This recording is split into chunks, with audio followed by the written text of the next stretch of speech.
In today's project, we have something really cool, really creepy, but very cool. A fellow collector sent me this barrel slash drum, which actually happens to be a metal mini keg. So the person that sent this to me purchased this homemade replica of Tarman from Night of the Living Dead. They painted the metal keg black, inserted a Tarman figure inside, stenciled some lettering on the front. It looks like what appears to be a 3D printed lid on top with an acrylic window. So basically a makeshift replica from a scene in the movie. And it's not bad, whoever started this project, but the issue is, and why I was called in to work on this is, it's not screen accurate to the movie. So I'm about to give this thing a killer makeover, no pun intended, and work my magic to bring this piece to life. I pulled up some references from the movie as well as some other props for inspiration, and here's what we're doing for this project. First, it's getting completely painted over. The barrel is a military barrel and should be a dark green. Also, the barrel is too boring and clean looking, so it's getting weathered with some rust, scrapes, paint chips, and so on. And finally, this is supposed to be Tarman, but we're missing the tar. So I'll be going around adding a tar drip effect so that it looks like he's ready to escape and the tar is oozing from under the lid. So being that the barrel is completely painted over, I have a slight issue with the white lettering that was stenciled on. So that will need to be masked off, and I'm going around with my Tamiya tape. And before I start any project, I need a plan of action so I'm prepared for the steps that I need to take. I had discussed some ideas with the collector that I'm working on this for, and we both had similar thoughts to how this should look and what would take it to the next level. In order to have black tar dripping down, there won't be any contrast if the barrel stays black. The movie is an old movie and everything is black and white for the most part, but looking at photos, the barrel does appear to be a very dark army green. And after researching army barrels, I can confirm that it should be a darker green. So that works out. We'll have the barrel a dark green and the drips of the tar will be a black, and we'll have a nice contrast. The issue is the lettering, which is why I'm covering it up. I need the barrel green, which means behind the letters as well. So after this is masked and sprayed green, I'll have to go in by hand or with a very fine mist of the airbrush to detail around each letter. And worst case, if I mess it up, I can easily re-stencil these letters. So yeah, that's the first issue to tackle, getting this barrel a dark green. And I'm not just stopping at a dark green, I'm going as realistic as possible for this project. Researching old military barrels, when they are left outside to the environment with harsh conditions, the metal over time begins to oxidize, meaning it starts to lose its finish. The paint gets this speckled appearance of being tarnished. So I'm going around with a technique used for splattering paint. Now, there's two ways to go about this. One is a toothbrush or a fine bristled brush to where you load the brush up with paint and flick it onto the object. The more paint that's on the brush, the bigger the droplets will be. The less paint and you'll have more of a fine mist effect. So I'm doing a combination of both, and I'm also using another technique for paint splatter, which is the airbrush gun. If you turn the pressure on the compressor all the way down, the paint spits out, creating a speckled look. So for the oxidized look to really look realistic and weathered and oxidized, I'm using 3 different shades of green, alternating back and forth until I get the desired effect that I'm going for. Once that is completed, I can now remove the masking tape from around the letters.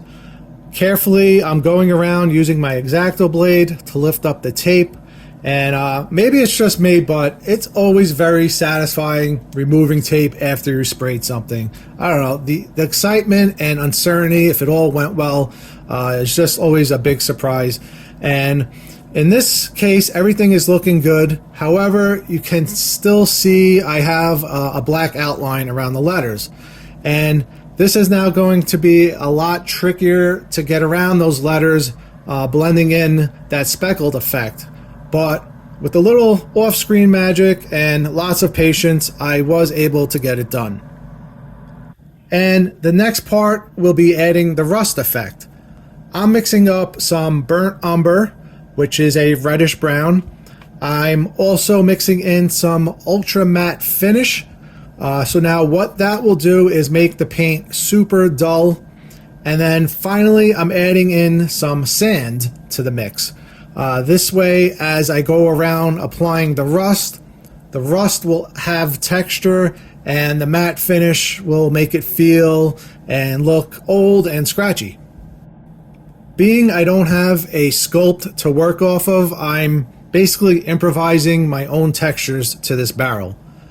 Studying some online photos of rusted barrels, it appears the metal starts to rust, starting from the thinnest areas, which would be the edge of the lid on the top as well as the bottom, and also around the brims of the barrel where the barrel shape sticks out. If you look at the rings going around it, that would be another weak point for the metal to flake and start to decay.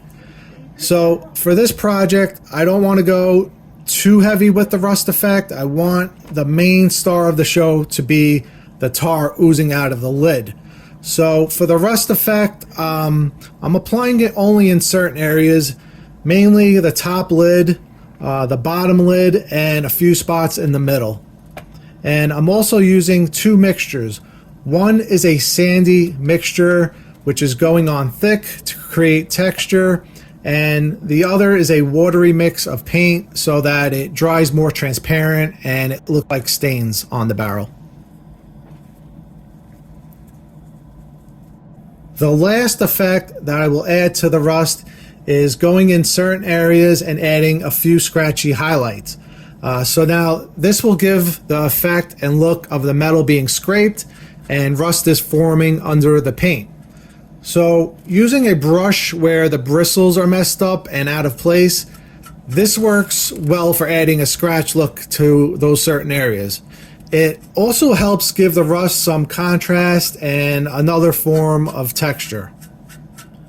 Still using the burnt umber, but it's lightened up with some white to get it a shade brighter. And so far I'm really happy with the way the barrel is turning out. The oxidized look of the green paint looks perfect. The rust looks and feels like real rust. And now one of the final steps and techniques will be the drip marks for Tarman. So now, this is one of those steps where there is no turning back. Dripping paint down your project after everything is looking amazing is not something I like to do. First, I have no control over the drips. It's basically do or die at this point. I have no idea where the drips will stop, and I really don't have much control to where they'll start. This is going to go very well or very badly and screw everything up. I need the drips to stop and start where I want them. I don't want them running too far down. Basically, I would like a mixture of some going down further than others, especially where the lettering is. I don't want to cover that up. I'd like a few to drip past the letters, but still have that label legible. So what I did before I started is practice on another object. I worked out a mixture of black ink. Yeah, it is black ink. It's not acrylic paint. And I added a gloss medium to the ink. I worked out a consistency to where the drips should be able to be controlled and land where I want them. Also, I'm using a liquid dropper to carefully apply it, starting from the brim of the lid on top. I had also previously discussed the idea of not only making the drips black, but maybe also a dark brown to add some contrast there. It could be interpreted as the black is the tar and the brown is the blood from Tarman, or even just a mixture of the rust mixing in with the tar, altering its color in some areas. So I'm not too positive what I'll do in the final outcome with that, but I'll basically be messing around with black and brown, going back and forth in those areas. So going around with the mixture of ink and gloss medium, the gloss medium is doing two things. One, it's making the drips glossy so it appears like wet tar. The other thing is it's making the drips thicker. I want the drips to look thick. You know, if you look at tar, it's very thick and gooey. It's not, you know, like a watery consistency. So I really want the tar to really stand out and look like it's thick and oozing down the barrel.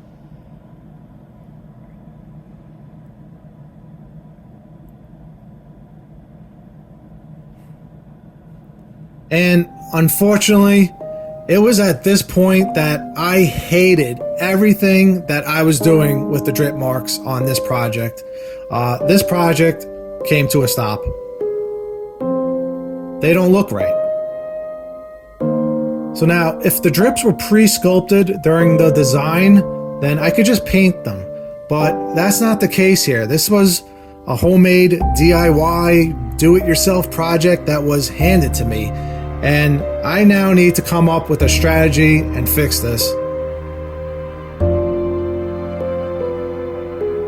I know I want the drips thicker, and I don't like the combination of black and brown. So to get the drips thicker, I had an idea from a previous project.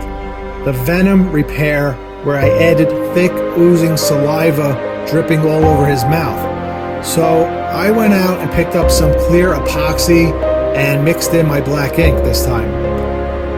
This, unfortunately, was all done off of camera, as I needed to truly focus on every single drip mark. At this point, there was no room for error again. So basically, I slowly went around the barrel again, this time with the thicker epoxy.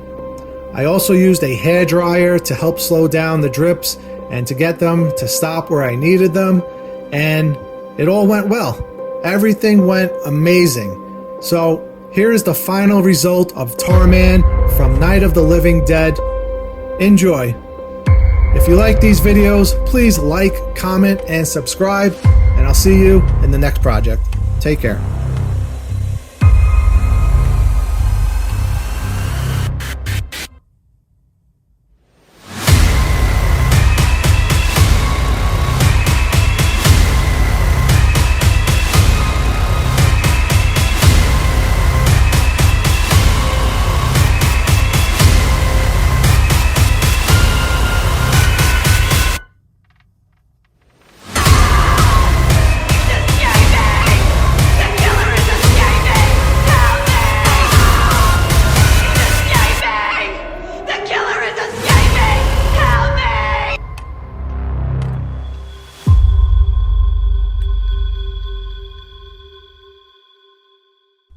Boom!